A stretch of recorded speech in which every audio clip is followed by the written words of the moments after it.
Bismillahirrahmanirrahim. Assalamualaikum warahmatullahi wabarakatuh. Alhamdulillah. Alhamdulillahi wa kafa wa salatu wassalamu ala ibadil mustafa Sayyidina Muhammadin ahli sidqi wal wafa. Ashhadu an la ilaha illallah wahdahu la syarikalah wa ashhadu anna sayyidana wa nabiyyana Muhammadan abduhu wa rasuluh. Allahumma salli wa sallim wa barik ala sayyidina Muhammad wa ala alihi wa sahbihi ajma'in. Amma ba'd. Puji syukur mari kita haturkan kepada Ilahi Rabbi Allah Subhanahu wa taala, yang mana syukur alhamdulillah pada hari ini, saat ini dan detik ini kita masih diberikan suatu kenikmatan oleh Allah Subhanahu wa taala, sehingga dengan kenikmatan itu kita dapat melaksanakan suatu aktivitas kita sehari-hari, seraya kita mohon kepada Allah Subhanahu wa taala mudah-mudahan aktivitas yang kita lakukan pada hari ini, hari esok dan akan datang kiranya membawa keberkahan kepada Allah Subhanahu wa taala. Amin ya rabbal alamin. Sahabatku ya ilmu, dalam konten kali ini Al-Fakir memberikan suatu pencerahan motivasi kepada sahabat-sahabat Buya Hilmi. Semoga konten kali ini bermanfaat bagi kita semua. Sahabat Buya Hilmi, ayat-ayat ruqyah. Ingat, ayat-ayat ruqyah yang kita setel dalam konten-konten YouTube dari sahabat-sahabat di YouTube yang lain. Ingat, jangan tertipu dengan ayat-ayat ruqyah tersebut. Sekali lagi, jangan tertipu dengan ayat-ayat ruqyah. Seperti ayat ruqyah mengusir jin, pagar rumah, kita setel, kita terbawa arus, kita ingin sekali penyakit yang ada di tubuh kita, ayat-ayat ruqyah pengusir santet, ayat-ayat ruqyah sangat keras, ayat ruqyah menghalau jin. Kita lihat seperti contoh ini. Ayat ruqyah pengusir jin, pagar dan macam-macam. Kemudian ada lagi iklan seperti ini, ayat ruqyah menghalau jin dan macam-macam, ya.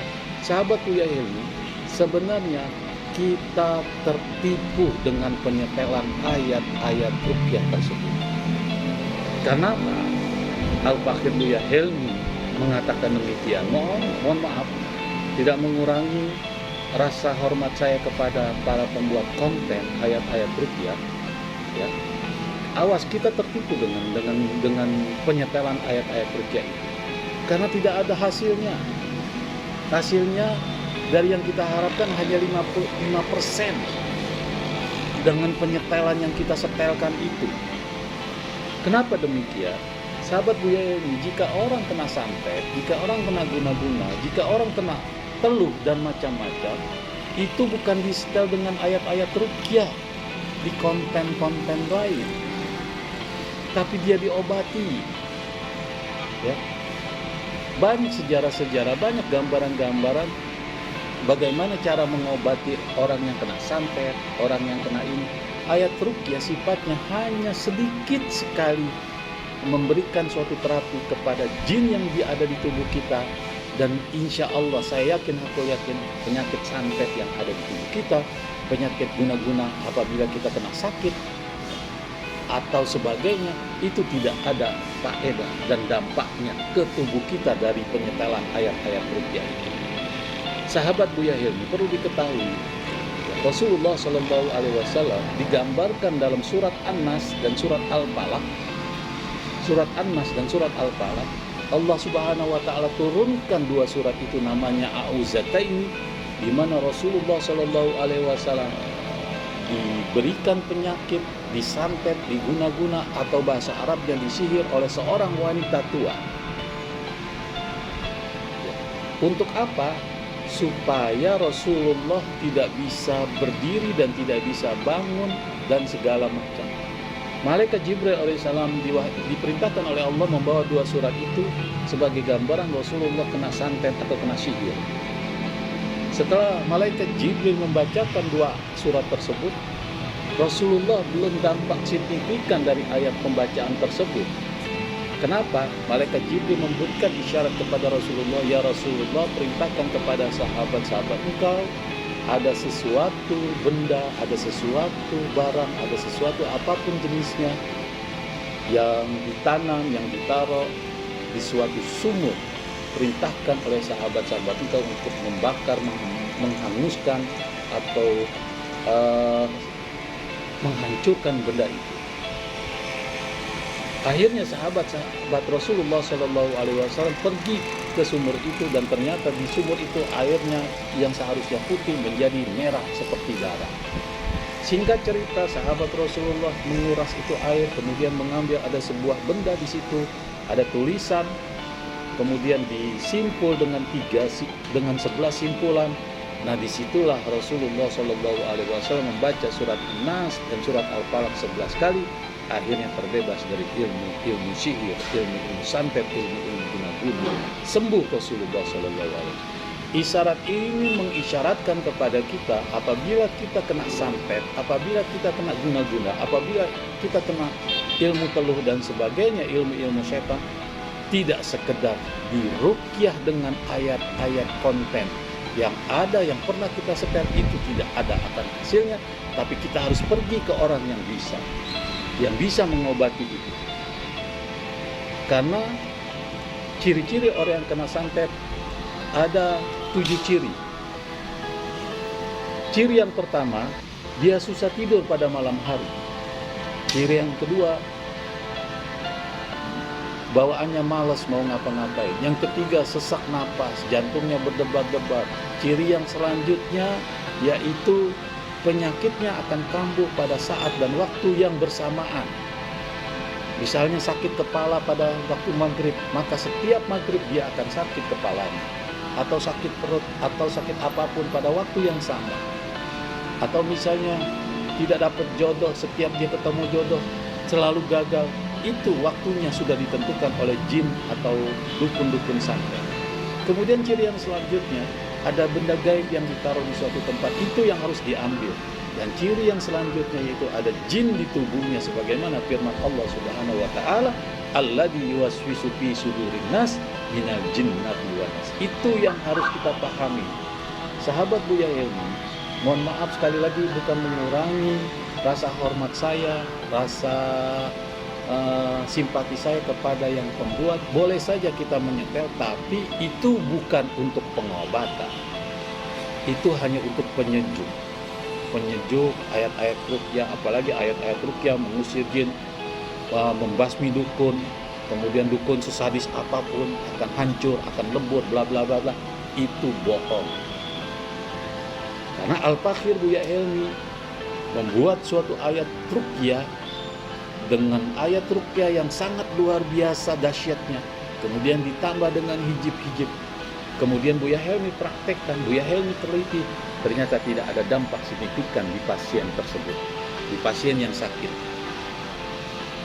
Kalau untuk mempagari rumah, kalau untuk mengusir jin, kita baca Al-Quran. Dengan pembacaan Al-Quran itu, insya Allah rumah kita akan aman nyaman. Bukan disetel ayat-ayat ruqyah yang mengusir jin di rumah kita, tidak ada hasil. Sama seperti pada saat kita mendengarkan azan, Allahu Akbar, Allahu Akbar. Nah, jin itu pada kabur, karena memang azan itu dikumandangkan pada saat orang tersebut, bukan dari penyetelan. Ya, sekali lagi, jangan tertipu.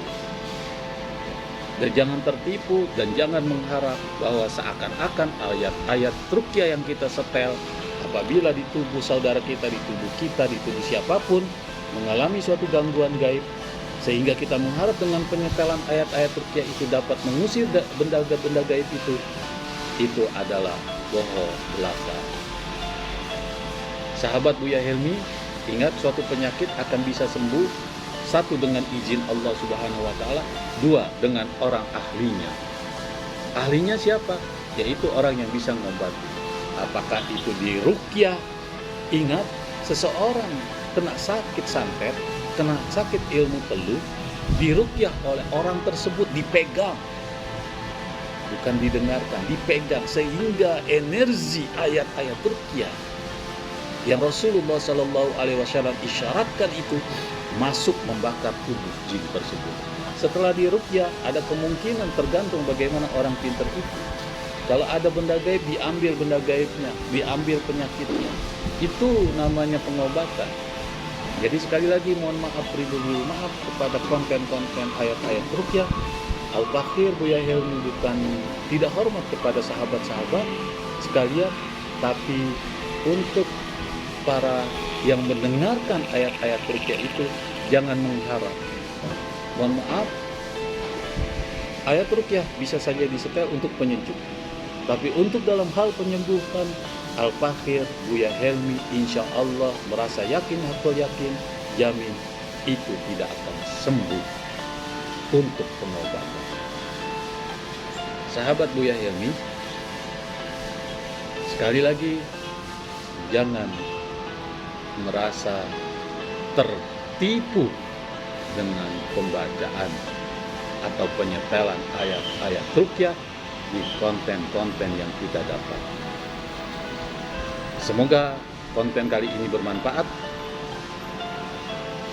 Jangan lupa like, subscribe, serta komen. Hal ini hanya untuk pencerahan, tidak untuk pembodohan. Di YouTube konten Buya Helmi agar kita jika tubuh kita mengalami sakit santet, guna-guna dan teluh, pergi ke orang yang bisa mengobati, apakah itu kiai, apakah itu pengeruqyah dan macam-macam, bukan menyetel di konten yang kita dapati bisa menyembuhkan berbagai macam penyakit. Sahabat Buya Helmi, demikianlah. Jangan lupa like, subscribe, serta komen di YouTube Buya Helmi. Semoga konten kali ini bermanfaat. Sekali lagi Al-Fakir mohon maaf, uzil afwa bil ma'ruf. Al-Fakir minta keredoan. Ini bukan untuk dalam hal untuk memberikan suatu hal yang tidak baik, tapi ini supaya kita berpikir cerah. Sakit, pergi ke tempat orang yang bisa mengobati. Sekian, Assalamualaikum warahmatullahi wabarakatuh.